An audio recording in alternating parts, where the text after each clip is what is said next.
Wake up, everybody. It's time for the History You Forgot podcast, the podcast where these three teachers with over 90 years of teaching experience catch up on all the stuff that you slept through. You know what? We saw a movie. We want to talk about it. Pressure coming at you next.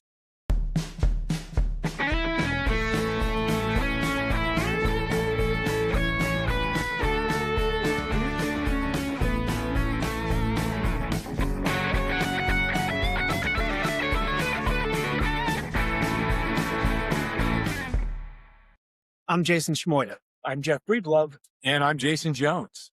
We still lean into the mic. Yeah, well, we want to make sure they hear us. Yeah, we did see a movie. We saw a movie.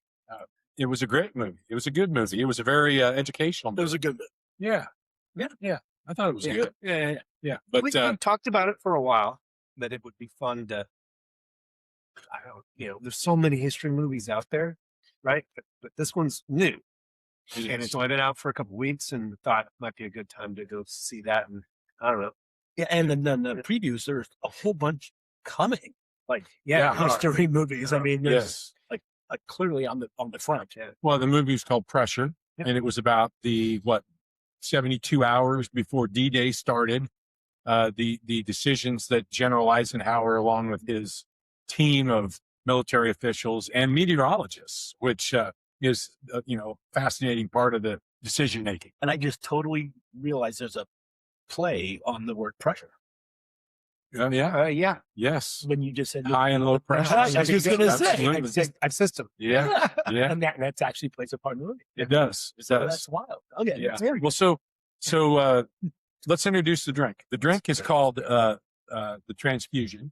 It was one of Ike's or Eisenhower's favorite drinks, and he really liked to drink it on the golf course. And of course, we're history nerds, so Mr. Breedlove, I won't say he's the biggest nerd, but he is the one who looked up to find out that Ike played 800 days of golf 800 in 2 terms in office, which is a lot. Yeah, but recently that's been an issue. They count Obama, they count the. Oh, they count them all. I mean, I wonder. I don't know the number. Right. Compares. I don't either. It seems like an awful Well, lot. Well, you know what? I mean, so Eisenhower's rep as a president was a little bit more like those old 1920s presidents, where it was, I shouldn't be super busy. He's from that mold where, like, if the president is too super busy, then the government's doing too much. I think that had something to do with it. He talked. Yeah, he spent a lot of time when he was president talking about how the government shouldn't be that busy. and it also probably depends on who you're golfing with. If you're golfing with other government officials or other dignitaries from other countries, maybe you're still getting some work done. Instead of golfing. Deals on the Yeah. But let me talk about the drink a little bit. It's a good drink. It's got 2 ounces of vodka. It's got 1 ounce of grape juice, and then you top it off with ginger ale. We actually put a wedge of lime. We squeezed a wedge of lime in it, and then we stuck one on the rim as well of the glass. But it is, it's very refreshing. I like it a lot. It is good. I can see why you. I'd never had one. Golf. That's where I've had them. Well, The only time I've ever had them was on a golf course. Here's to Ike and to Yeah. pressure to the show. drink with vodka. I did look up something. I guess if you throw tequila in it, then it's not a transfusion. It's called like a brain fusion. Because that would be pretty good. Tequila. Yeah, it would. I did read Eisenhower's absolute favorite go-to drink was just scotch. But because he had, especially as president, probably past his general days, but by the time he was president, his doctors were not letting him drink it, I guess. Discouraging it. I thought about that when I was watching the movie. He's a smoker. Yeah. Did he continue? Was he always a heavy smoker? I wonder. I don't know. Because in the movie, they show him as a heavy smoker. I've never seen Well, that pressure, I'm sure Well, that's you what I were was wondering. If it was smoking or drinking or doing Oh, yeah. something. right, but I wonder if it was because of Yeah. that, as opposed to when he leaves the army, does he continue to? Because Right. he dies in like the 70s. Yeah. Yeah, in the early 70s. I Yeah. think. Yeah, as I say, so he wasn't young. Right. Right. I mean, that's a good question. I don't remember, I remember film and pictures of Roosevelt smoking always, but I don't know that I remember pictures. Yeah, of is that Eisenhower true? smoking. Yeah, but the whole smoking for Roosevelt was kind of his shtick too. I mean, it was like that True. whole, that long filter. I mean, that was like his thing. But I don't know if Eisenhower. But in the movie, he's Yeah. a lot. Yeah. They all do, which is part of So- the 40s, the 50s too. Yeah. So let's kind of dig into the history Yeah. here. I mean, Let's do it. uh, first, if you think about what's going on, and we've talked a lot about World War II, a couple different episodes, but if you think about what's going on, you've got an Eastern Front with the Soviets that is now going on, Nazis and the Soviets, and Stalin is pressuring the United States now that they've entered the war and Britain to create a second front. And early on, after the United States joins, the United States is very concerned, and Britain is very concerned about attacking in France, where Germany has really heavily fortified the countryside and the shorelines.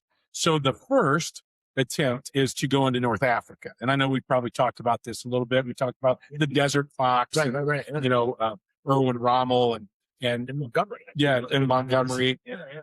El Amin. The Nazis wanted to control the Suez Canal, and the goal was to keep that from happening. And Oil. yeah, yep. And so you've got this whole North African campaign, which the Nazis, and they have to focus on it, right? But it's still not what Stalin wants, right? It's still not that front on the European mainland. He really wanted that front from either the Greece from the south or The Balkans. So he didn't want it through the Balkans because he was afraid that if it came up through the Balkans, it would then, that he considered the Balkans the Soviet sphere. Right. Right. He wanted it. And that then it wouldn't also detract enough of the Germans. Right, 'cause they're already there, right? Yeah. Right. But by opening the second front Yeah. in Western Europe, he hoped to literally force Hitler to split and Right. put all the troops in one way, which would soften up the peace, like you said. Yeah, and so just for you thinking your geography, or the Balkan Peninsula is Greece, and then up into, at that time, would have been Yugoslavia, Albania, so on and so forth. So that would be east of Italy, right? And so at that point, then when that doesn't happen, when they don't attack in mainland Europe, they attack in Africa, being the British and the United States. They finally decide, okay, we're going to attack in southern Europe, right? And they're going to attack during Operation Dragoon. And Operation Dragoon is attacking southern France. Is that correct? Am I Actually, I correct with think that? they did Italy. Well, but wasn't Dragoon what they were talking about? And then maybe I'm wrong here, but then chose not to do that. No, so my understanding, Okay. again, that's my understanding, was Okay. that Italy was the first, and Italy was the one they planned on, and then Italy, it was a hard fought battle. Terrible. It did not fall easy. Yeah. We landed, but then we had a hard time Yeah. heading north, Just the terrain and everything made it very difficult. and there were a lot of Germans there, Yes. and they weren't able to just overtake it. So at that point, I think they figured out they needed to open up a second European front, Okay. and then And now that's it's when going to be, Dragoon was. or sometime it was going to Yes. be somewhere in France. Yeah. So the invasion of Italy was Operation Husky. First into Sicily, the island of Sicily, and then up the boot of France. And like Jeff said, lots of Germans, but also mountainous terrain, especially once you get to North Italy. Well, and remember, Italians at the time were still on the side of the Germans. They were. so but didn't want to. Correct. by this time they're not big fans, and it does lead Right. to Mussolini's fall. But it's like you said, it's a bloody, hard Yeah. fought battle. Yeah, Yeah. And some of the funny parts of that is, Mussolini was eventually thrown out of the government of Italy, right? But Hitler saves him from a prison and puts him in a little town in northern Italy, and he has kind of a pseudo government that really doesn't do anything. But Mussolini still gets to wear his military uniform and look like he's doing the stuff. go on TV a little bit, right? Until they decided to kill. Kill him, yeah. That was people turning. Just Yeah, but so Stalin gets his second front, but it's still not really what he wants, right? It still isn't where he wants it. It's still not good enough. And so then obviously Operation Overlord is what the movie's about. It's the attack, D-Day. this D-Day, right? Yeah, and I think that part of the reason that they had to open up, again, you're 100% right, is that France was one of the first to fall. So the German presence in France, or the Axis power in Yeah. France, is huge, Yes. right? I mean, they have that whole Atlantic wall, Yeah. like all the way up to the Nordic countries, down through. Yeah. And it's kind of funny too. It's like a painted swath from Paris down the whole coast of France. And then you've got Vichy France, which is a pseudo French government, But still. but the Germans are telling them what to do. And So I think the idea was probably, in the movie even talks about it, if you don't land somewhere and break that wall along the western coast of Europe, then it doesn't matter how many times or how many people you land in Italy. because you're Right. going to end up being, I mean, if you go straight on Italy, like geography would tell you that if the Axis powers are so huge in Belgium and ones in France, you just created, Yeah, you're in the middle. you're in the middle. Yeah. You just created a chance for them to just, so they had to do Yeah. all three. Yeah. So you got Stalin going to come from the east, up from Italy. Italy, and then from the west. Yeah. which would Yeah. be D-Day. So we're ready for the invasion at this point. So Which I didn't notice in the movie. They make a point of saying, I mean, I know it's huge. I know, but they give you the numbers. Mhm. And that, when you start thinking about that, the actual physical numbers were staggering. I mean, Yeah. to logistically pull all that together. the number of people involved, the ships, the planes, Well, everything. and we should say that it looked, and I mean, we've always kind of read American and British Yeah. were the predominant, but there were, if I'm not mistaken, there were Canadians. There were Canadians, Australians, Probably some I Australians. can't remember what all I've seen, Anzac troops, but there was were definitely in there? the movie, it was Americans and British. Yeah. Because General Montgomery was a key component in the movie. Who does not come off well. by He the way. no, it doesn't come out. He didn't wanted to do things his way for sure.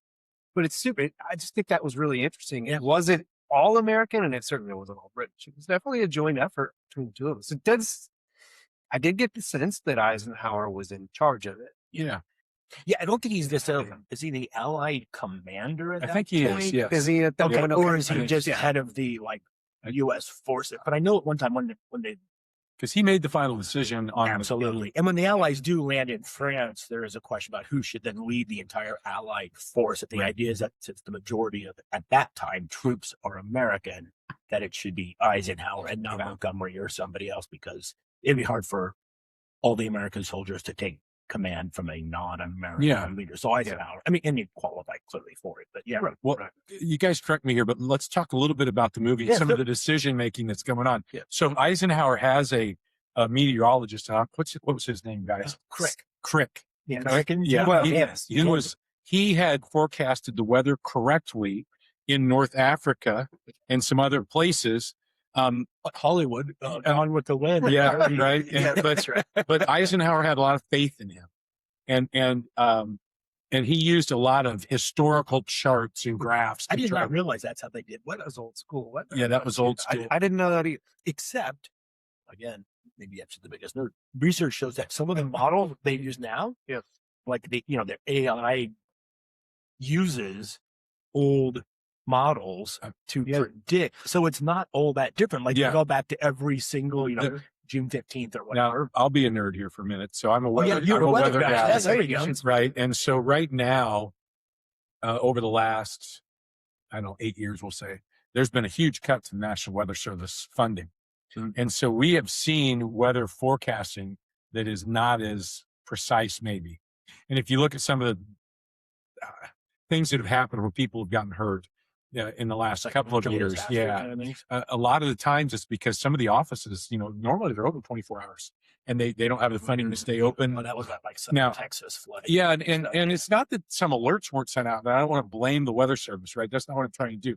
It's not that alerts weren't sent out. It's just different timing, not as many people looking at it, but Things change quick. yeah, very quickly. And the movie again. Right. And another thing, and this is again nerdy weather person, but they let off a lot of weather balloons all across our country to give them data, and they've reduced the number of those. So it makes it tougher. And so history, can in terms of weather could become more important again.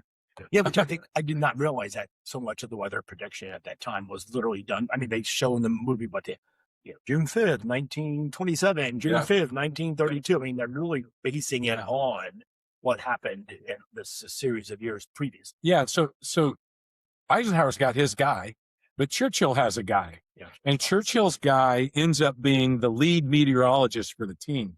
Stag. Yeah, Stag. Yeah. And there's some headbutting there. And I did see and read that while Stagg was the primary meteorologist, in reality, it was more of a team. Yeah. There were maybe 3 or 4 of them. I say, and there were actually, I read that too. That there was like him. He's head of the British. Yeah. There was an American, and then there were a couple other groups of meteorologists. There were like 4 really, and they all weren't.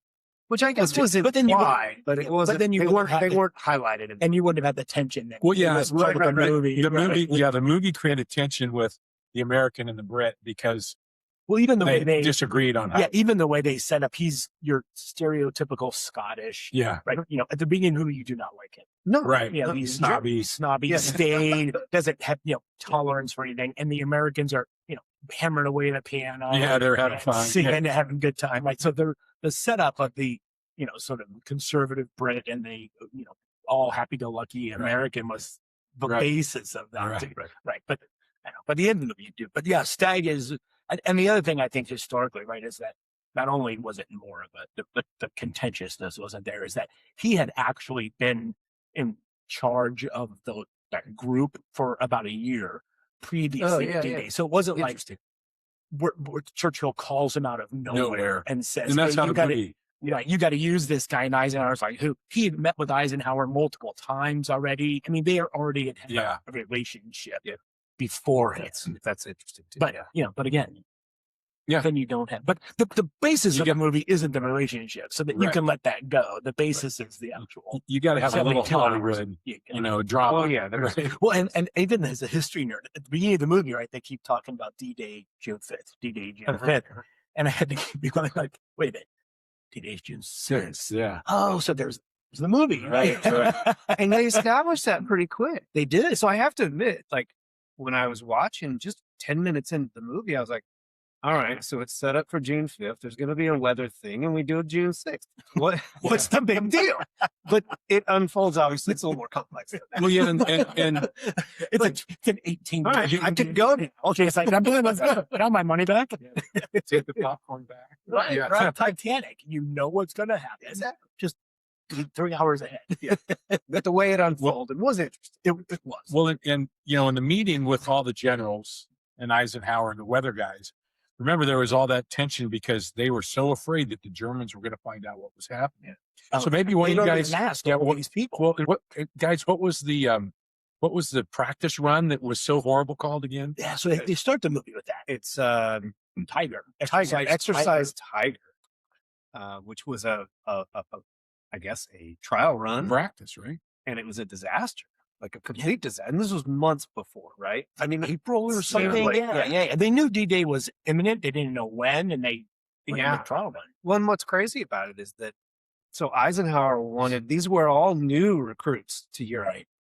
And so Eisenhower wanted to put them in a little bit of a stressful situation. So he ordered bombing where they were going to land to just get them used to the intensity and get And live ammunition over their heads. Right. Right. and make sure, you're not going to walk right into a shell shock situation. Well, British and American communication systems were different. The timing of things were different. There were some circumstances that caused one of those teams. Was it the British team or the American team? Somebody was to delay. Somebody, I don't know if it was side, but one of the commanders missed a message or something, and then delayed his team, and it was just a cluster from the word go. Absolutely. Right. Never played out. We bombed our own people. Right. And then the Germans Pure accident. and the Germans figured out what was going on, and then E-boats in the area. And to be fair, between bombing your own people and then having the Germans find out what you're doing and attack you, that's why they were freaked out about. Yeah, and the Right. Germans, These Germans figured out. yeah, they what torpedoed 2 of the what they call those landing crafts, right? Yeah, Higgins boats. Whatever those, right. So I mean, if you're sinking, if Germans are torpedoing those boats and they're going down, and that's what most people died. Yeah. Like 700 some odd people died, which I was shocked. Right, and it was covered up. I mean, Yeah. they talk about that, but they don't publish it. Nobody knows It's- about it. And I think it's important too to clarify that this was literally a practice, and they were storming the beaches of England. Right. They were, it was right because it had the same geography. Yeah. It's like France. It's and it was such a mess that Yeah. I did not know. I didn't know that either. And I definitely didn't know about the cover up of the actual 700 small soldiers. And I Killed wonder, it. I wonder how long that was covered up because it could be we never heard. Yeah. Yeah. Yeah, why we never Probably when they started writing their memoirs, I bet. Probably when the war is over in the 50s, and they all started. I know Montgomery wrote some, Eisenhower wrote them. I'm sure at that point Yeah, but that's I mean, I can only imagine the stress of okay, now we're gonna do it. The trial was a disaster. it's fake camps, like Yeah. stations, all on the East Coast of England to throw off the Germans. But they were blow up tanks, like Yeah. literally Right. cause them to Inflatables. blow up, not blow up like balloons. explosion, like inflations. Right. So okay, so in So, the movie, so you fly over, you would think. it looks Remember they had like fake casings of guns, looks like, so yeah, that they were, shell casings. yeah, and shell casings, like, so they would look like that. Yeah. in the movie, they showed film of that, but that didn't look like authentic film to me. Did it look? Did you think? So do you think there's authentic film of that?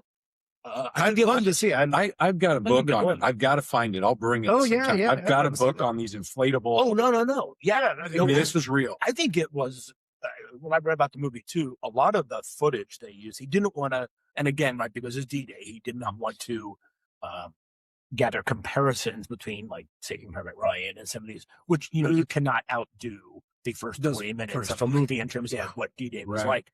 So in order to not, and they have to have some of the movie in there clearly, and a lot of the footage of D-Day after, like, when they landed was archival footage that kind of like, you see the movie, They Shall Not Grow Old or whatever, the colorized World War I movie. I know what you're talking about, but I've never seen It's amazing. You gotta watch it. It's Okay. amazing. Peter Jackson, the guy that did The Hobbit, Yeah. did it. Anyway, I think so. A lot of it was colorized World War II footage. So that was probably World War II footage. I mean, Okay. the actual. Okay. The tanks. Because I was tanks, curious. Inflatable tanks. Yeah. It looked, and it kind of reminded me of like what you put in your backyard for a kid's birthday, and they were Spouse house. picking them up and putting them down, and it was fun. Yeah. But if you're German, Right? Yeah. flying over, it looks like there's a Couple thousand feet in the air. it's something. Well, I think they were doing everything they could do in preparation for this day to throw the Germans off. I was even somewhere read that we bombed lots of areas along the coast where we didn't invade just to make Germany think, we're not That's gonna where be- we're coming. Yeah. Hitler knew. I mean, there's been a whole bunch of us. Hitler knew that the invasion was imminent because they know that 1 million Americans have hit British soil. I mean, that it's just a matter of, can you predict where? And there's all sorts of, like, research and evidence that shows. But that's what we did, right? A little higher. Are we going to come across the Calais? Are we going to? I don't think they ever expected it to be where. He did pull some troops and go north because he did think we were going to hit because of the fake out. Yeah. But- Well, there were different variations of troops on each of those beaches too. I think. It's different levels of resistance. I can never remember which was Omaha Beach. I assume that's the one where I think the heaviest. There's like 5, right? Yeah. Juneau, Omaha, Sword, Utah, Gold. Yeah. Yeah. I And- can't remember. I've always, like Omaha is, that's the beach of Saving Private Ryan. Right. I always thought for some reason that was the heaviest resistance, but I I don't know. can't be That's 100% good. sure. I don't know the answer. Yeah. If you do, and you would love to Yeah. let us know. If you're For sure. World War II D-Day guy, let us know. Yeah. And you might be thinking, if you're listening, you might be thinking, well, why didn't Germany fire up the Luftwaffe again? And if they knew all those American troops and British troops are over there getting ready and try to do something about it. And at that point in the war, the Luftwaffe was pretty beat up. Yeah. They were not near ready for something like that, And I think knowing, I mean, like, you don't know where they are. You can't just fly Right. over the country. I mean, there's Royal Air Force, there's American Air Force. At that point, America. So I mean, it's a little secret, I guess, in a way, which is why they had to pick a date, because you couldn't just have all these troops and ships and airplanes sitting, because then eventually it's going to get out, and now Right. it's over. We lose the element of surprise, whatever you call it. Which I did not realize, though, that they had delayed it a day. Yeah. I did not know that story. So the story is, right, that June 5th is what they're going to pick. And then the meteorologists come in, and Crick the American uses the old standard, but the new guy, Spag, the Scottish guy, uses, I guess, science, right? He Yeah. does jet stream, and he's got data. Yeah. It was really interesting in there when he said these two storms that are being propelled by the jet stream, the American meteor, the jet stream. Right. Well, we know, like, we're used to Today. hear that every week. Of course, we live in Kansas, right? So you hear that every day, but it was really interesting to me that maybe wasn't part of the normal. Yeah.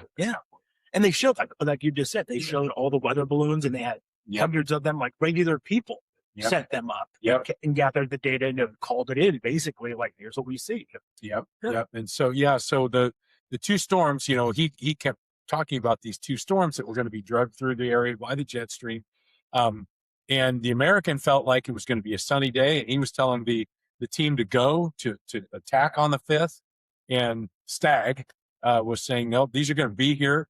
And it was just kind of interesting in the movie. It was a Sunday, right? It was the day before the 5th. It was a Sunday. They'd already decided to cancel the 5th, right? Eisenhower made the But they decision. hadn't picked the The new go. yeah, I In know. fact, Stag had recommended not until the 18th. 18th of June.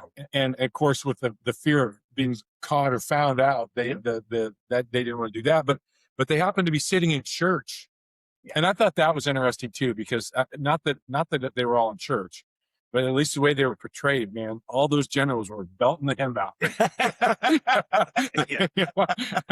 But then that rain, the storm started, right? And Eisenhower walks out of the church.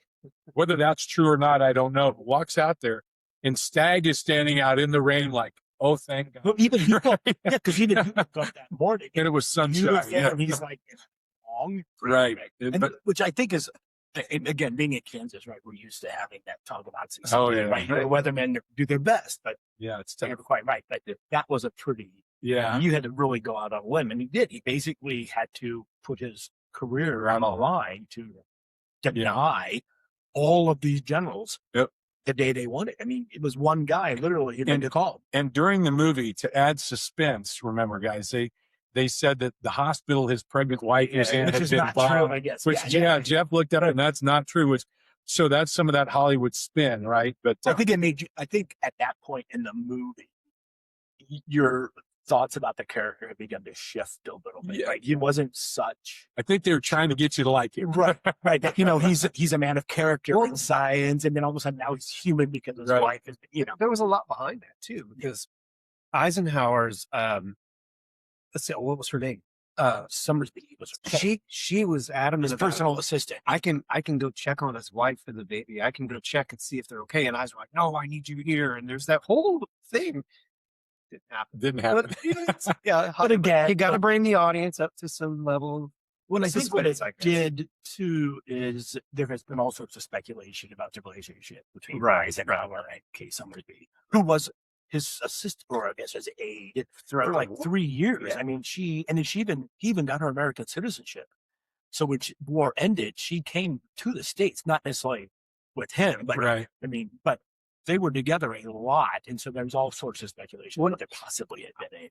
So I couldn't And the movie tell, hints at it. Yeah. but it was a slight hint, wasn't it? Yeah, I didn't think the movie even suggested it as much as just like put it out there, see what you did with it. Because what I read is that had been a rumor for a long, long Right. time, and it had been debunked. Now, Yeah, it could. Well, I'm Who sure it knows? has been, But right. you know, Right, but I think the movie did a good job of not making that a part of the story at all. yeah, It was, but I thought what it did is just enough to make you think.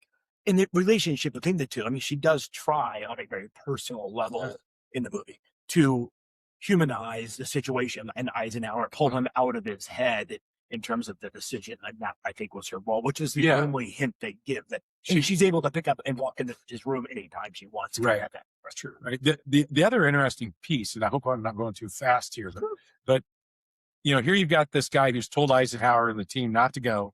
It's still pouring rain, right? Oh, And, yeah. and now he's going to go to Eisenhower. Well, first, which I thought was cool, he went to the American meteorologist who he disagreed with and said, "Here's what I'm seeing. What do you think?" Yeah. And you brought up the team earlier, Jason. Yeah. And that made it feel more like a team all of a sudden. Right. And It also was a really cool Hollywood moment. right. To have them two, I'm just Well, even coming the together. American guy sitting in church and the Yeah. look on his face when the Right, rain right, comes. yeah. Right. But so what they're looking at is what they think is a hole in the storm where they could attack on the 6th. Something's coming up from the south. Right, So it's yeah. push the storm. Up and then Yeah. like a day or later or two later, it's going to be bad again. But They have like a 6 you've hour got a or window. something. Yeah. And Eisenhower, if you remember, guys, he's like, "You got to be kidding me! It is still a monsoon, Right. right? How can you be telling me? You just told me not to go. Now you're telling me to Right, go." right. And the American never said go, but he never said don't go. I don't know if you guys noticed that. I didn't- I He didn't- never really said said anything. There will be a pause. A There will be a pause. pause. Yes, There okay. will be a pause. Now, they were talking about, and you guys can probably speak to this better than I can, but they were talking about the waves for the boats, Yeah. right? Because The landing those fields. Then they want eight Have foot or less than lower. 6. Less than Yeah. 6. 6 feet waves or below, and they were predicting 8 to 10 foot waves, That's right. which That's those what would they call? We just said it. Higgins Higgins. boats. I was so Higgins, interested. he's landing. Yeah, Higgins. Higgins. Yeah, those would not work well at all.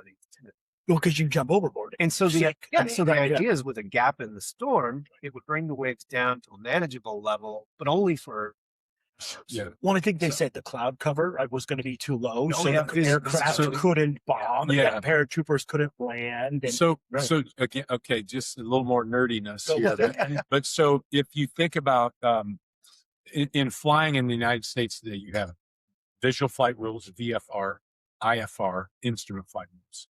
So the general gist is the cloud deck needs to be 3,000 foot or higher to have visual flight rules. So at that time, of course, airplanes were still pretty new, right? I mean, you had them in World War I, but it's only 20 years later. They're not jets yet. You know, I know they're working on jets, but especially in Germany. But you know, the original forecast was 1,000-foot ceilings for the fifth landing if they did D-Day on the 5th, and that would have been very, very low. The planes would have been much easier to shoot That's what I was with going to say. Right? The Germans could have anti-aircraft shot guns. down, right? And if you're dropping paratroopers, that means you're either above the clouds, dropping them through the clouds, and you can't see where they're going, or you're dropping them from a really low altitude. And I would tell you that just from a little bit I know about parachuting, and I've never done it, but friends that do, you know, a 3,000 foot jump is a low altitude jump. It would make sense. But Yeah. that would, the movie made a point. That Yeah. So, yeah, you're right. So But I also thought the movie did a good job of setting up how important the decision was that Eisenhower had to make, right? That it wasn't hey, let's just postpone it, but he was also up against, you know, he had an Air Force general, he had the British Fleet general, he had, you know, Montgomery, clearly the soldier, the British land. He was not happy. the happy. pressure he had to Right. feel would have been unbelievable. Yeah, and I think they did a good job of showing that. I mean, I think the actors, I mean, what's it, Brendan Fraser, who played Eisenhower, was like, oh, really? But I thought he did a pretty good job. Yeah. Yeah, I still I see mean- some of his roles when he was younger. I know. and it's hard to get rid of that. I mean, he did a pretty good. And I really liked, was it Andrew Scott, the Scottish, who played the weather guy? Yeah, I like him too. He was great. I thought I did a actually, good job. I actually thought the guy who played the American meteorologist was really Yeah, good too, I thought so. because he had a little, you know, we get, you know, American arrogance a little bit, right? But he had a little bit of that going because he had been successful, and I think it was important that Stagg kind of pointed out at one time, hey, listen, he did great forecasting in the desert where it never rains, when nothing is going on. It's like calling it. Yeah, He's sounding it up. might be.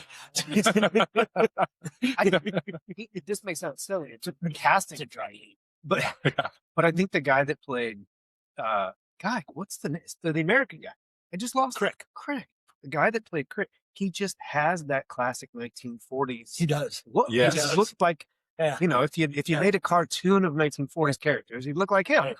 And I thought the guy that played Montgomery too, the guy He was good. Yeah. from Billions, I don't know his name, but he was Damian also, Lewis. Damian Lewis. He played, I think, an appropriately arrogant Yes. Montgomery. Because Montgomery, if you read up about Montgomery, he was a peach. Yeah. He was not Yeah. well liked, or did not have tact. Wasn't Yeah. able to, didn't really suffer fools, even though he may have been the fool. But he was very kind of arrogant, overly confident.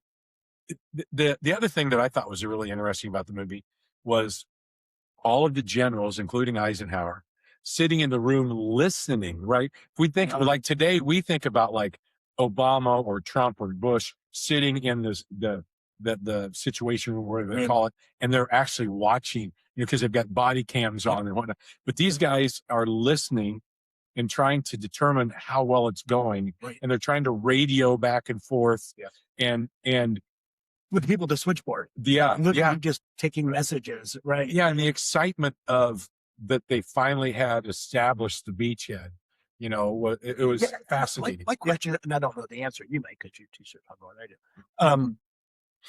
But it took long. The movie makes it sound like they land. It's quick, yeah. It's relatively quick. It wasn't. And I won. It was Not as quick as the movie. Yeah. right. Yeah, exactly. But it was a good half day or something. Yes. Yeah. Right. Yes. Before, And a lot of lives. A lot of A lot of lives. and a lot of wounded. And remember too, they dropped paratroopers behind the Germans first, and they bombed the beaches from the Navy ships first, and then the landing craft, the Higgins boats came in. And then more And- bombardment.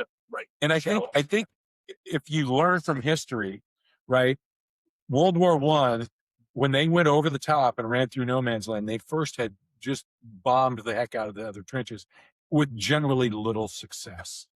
Right. And you still had hundreds of men running into machine gun fire.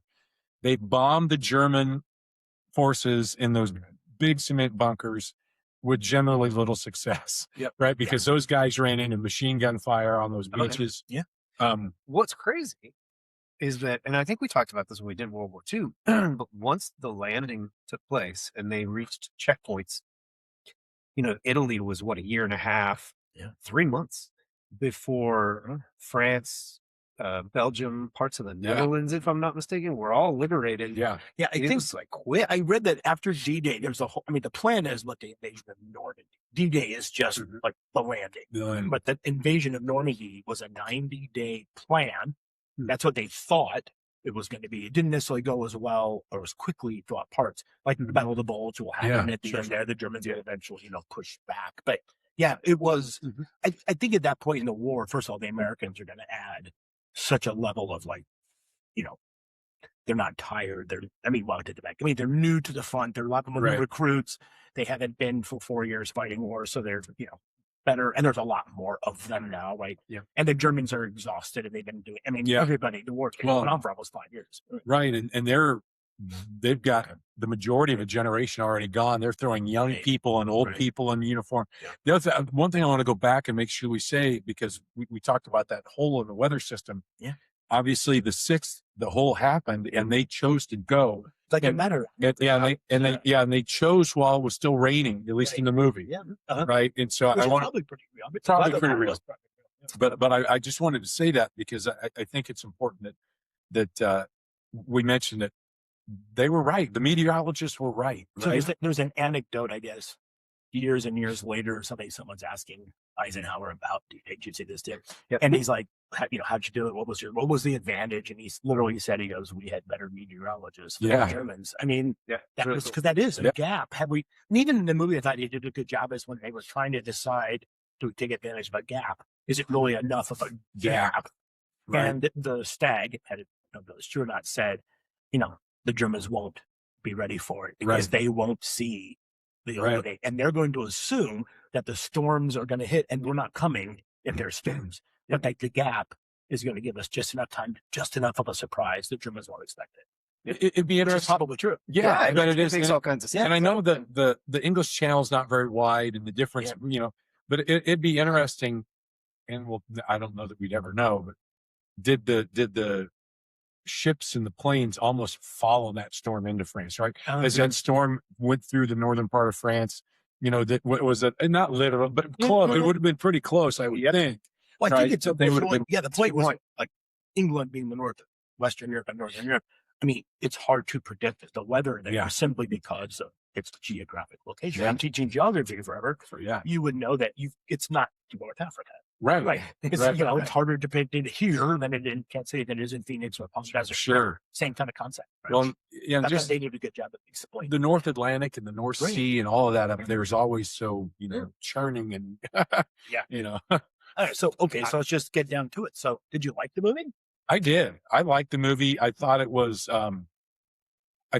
entertaining and partially because, of course, we know that the characters, right? When those people are talking, we know who's talking, and it's stuff that we've studied. So I like the movie. Yeah, I liked it too. It was a little slow to get going. I agree. But I'm kind of that history geek, like you said, when they started rattling, that's Montgomery, and and you figure out who people are, and you know what's going to happen, and that was double-edged sword, like I said before, because you know what's going to happen. It's like, is this going to be interesting? But it is. Yeah. And they go, I did tell somebody, they asked if they should see it. And I said, I think definitely. But I said, if you're not a history guy or gal, I mean, it does, it was way more interesting to us because we knew the characters, right? We knew the story. But, I would recommend it, but maybe streaming. I mean, wait till, I don't want to, the movie was good. I enjoyed the movie, but I mean, it's not necessarily everybody's cup of tea simply because the content might be a little dry for some. It was dry. It was a little dry. I'm going to encourage everybody to go. Go when we went. We went at noon. Yeah, It was absolutely. $8. And there were 7 people in the we were 3 at 7 people. That's right. But I did think that movie, considering how some movies lately, the history is always sort of questionable. Yeah. I mean, this one does appear, minus a few Hollywood flourishes, to track. Yeah, absolutely. Which I thought was pretty. Well, I like that about it, right? So I can trust it as okay. And I try to tell people sometimes because I love a movie that's history significant. And some people, if it's not like the Terminator level intensity, they don't want to watch it. But like, we probably as a society should be watching more history movies. Or like, take it in, even if it's not the constant action packed thing. Because this was a little bit of a cerebral watch at times. Like, you had to be thinking, you had to be listening, you had to understand the strategy. It wasn't complicated. No, but you had to listen. But you had to listen. You had to pay attention. It wasn't a Marvel like guy. Yeah, I like Yeah. I agree with that. That's a good point. I mean, yeah. So if you're interested in that as a topic, all in. Or a family that participated, right? Oh, Go watch. Yeah. And I kind of wanted a little bit more of the invasion, but I thought the same thing you said. You don't want to just do Saving Private Ryan again. Well, and Right. the director of what said that, I've read something. That's it. He's like, I thought about it. I have to do a little bit of it because clearly it's a little bit of movie, but there's no way you can nobody wants to step into that. Oh, Right. Where, you're not going to beat him. Mm-hmm. So you did enough of it to get a sense. And then it we're was done. And then which is why I think they cut right back to the radio room. Right. And then it becomes, woo, Yeah. right. They're all excited. Yeah. But So- I thought it was worthwhile. And I will just tack this on there. This summer, there's a movie about young Washington, which sounds like a cartoon. But it does. It sounds like a Saturday morning. It does. Young Washington. But it actually looks like a pretty good flick. Yep. We've got the 1986 nuclear standoff. Yeah, the Reykjavik summit. Which there's I had no idea, but there was a preview of it. And Yeah. I had no idea. Reagan and Gorbachev. Yeah. the preview looked kind of interesting. It I don't did. know. It could go. Yeah, either way. it probably did. liked it, yeah. And then was there one more? There was With the Odyssey. there was a Robin Hood too Oh yeah. with Hugh Jackman. A completely new take. It on looked the- like a little bit of rougher version. version, a little bit of a rough version. And I think then the Odyssey, which clearly That looks great, is though. gonna have to Yeah, be. we probably can't do that one. Probably. Well, we We could have read it, but it's not his story. Greek myths. Yeah, right. And I hope everybody is enjoying this because I know it's a little different than what we've done in the past, but the movie was worth our time. Absolutely. And we just thought we'd try something new. Well, it was historically relevant. So I thought Absolutely. it's a kind of a perfect way to incorporate a little pop culture. Well, and I think it's your turn to tell us who you'd have a drink I with. think, Mr. Revo. and only because of the whole sort of lurid, entertainment tonight kind of, vision of this is I wouldn't sit down with Kay Summersby. Mm. And not only would I want to know her view of the situation, like does she see it through the same eyes as the generals or as the movie? Yeah. But I think, her relationship with Eisenhower, as platonic or whatever as it was, she clearly had a little bit more insight into him. Right. And probably, if she did have his ear, had a lot more sort of awareness of the relationship and the personalities that were in that room. I mean, she comes off in the movie as very much a sort of intuitive, like she's helped sort of ease all of their paths, right, to getting along a little bit. So you have to kind of wonder if she spent her time doing that for everybody. Right. Like if she was always the one saying, okay, come on. And for 1944 in a military setting during a war, Absolutely. she had a very prominent. Yeah. And she had a Like- seat at the table. Oh, yeah. Or Yeah. at least Corey Goodman. Yeah. She was in that room all the time. yeah. Because she was, I mean, that had to see it. And her story, I think, would be fascinating too. Because even the movie says she starts off as an ambulance driver during the Blitz. Yeah. Eventually goes on to sort of drive for, British, generals and stuff. And when the Americans arrive, they need a bunch of drivers. And so she is basically rounded up and then given to the Americans to drive a whole bunch of women. She eventually, though, Eisenhower gets her into the WAC. She leaves the British forces and becomes an American women sort of leader, whatever. Right. And then she does end up living in America for the rest of her life, which I think is kind of fascinating. Yeah. Yeah. It's easy to see why people thought they had something going on. It's so easy to see, and I right? think- Even if it's not true, and I believe it's not true. Yeah, right. I mean, you can first of all, it doesn't matter. I mean, at this point, No, right, it doesn't. clearly. It doesn't at all. But I know, that's what people are going to talk about. Is that just how good they clearly got along and had it. And she was probably really good at her job, and Yeah. right, I mean, The movie made her feel very well informed, and like she did her homework to make sure she knew what she was talking about. She obviously, like you said earlier, was in a lot of the meetings, so she was hearing a lot of the same things the generals were hearing, and so I felt like the movie portrayed her as Ike listened to her. Yeah, you know, I agree, she wasn't just, she was influential. she was a confidant. Yeah, Right, Yeah. absolutely, sure. Right, that he probably trusted more than some of the other men generals in the room because they have agendas, and she probably didn't have an agenda. right. We've asked this question. Has anybody been to the Eyes Library? In Irene, I have not been in the library. I've been, so it's stood at the statue. it's a really cool. It's got a big World War II memorial statue with him with his hands up, that famous picture. It's got his boyhood home, so I've been right up there and looked at that. But I just, we all have families, so we were driving home from Colorado. History Dad wanted to stop. It was 110 degrees in Kansas. You've already been on the road 8 hours. And we pull in there and they are all just dagger eyes at me. I go, we're getting out, we're at least walking around this campus, but we didn't even get in the library. So But you know what? You can say anything. I've been there. We should go. We should go. It's like 2.5 hours. Is it that much? Oh, I thought it was less than 2. Okay. It might be 2. It might be 2, but I think it's past Manhattan, right? I think it's 2.5. Honestly, downtown. Yeah. yeah, it'd be fun. One of these days. But we should go. Maybe I should know my kids. Yeah. That's right. Yeah. I was thinking it was. I don't know. I thought it was closer like to Wichita. Guys, before we sign off, I think we got to thank Fox Hill Wine and Spirits. Yeah, we do. They always take care of us and took care of us again this last week. So thanks to Fox Hill Wine and Spirits. And I should add, we used Rieger vodka. Also, did. Yeah, Rieger's a local. local distillery, and Fox Hill's good at setting us up with that, and Rieger's great at putting out good vodka. So, Yeah. Yeah, Yeah. it's awesome. Well, thanks, guys. I thought it was fun. It was a good. That's what It was fun. And if you guys liked this kind of off script thing, let us know. Let us know. Please leave something in the comments. Fox Hill Smith. Thank you.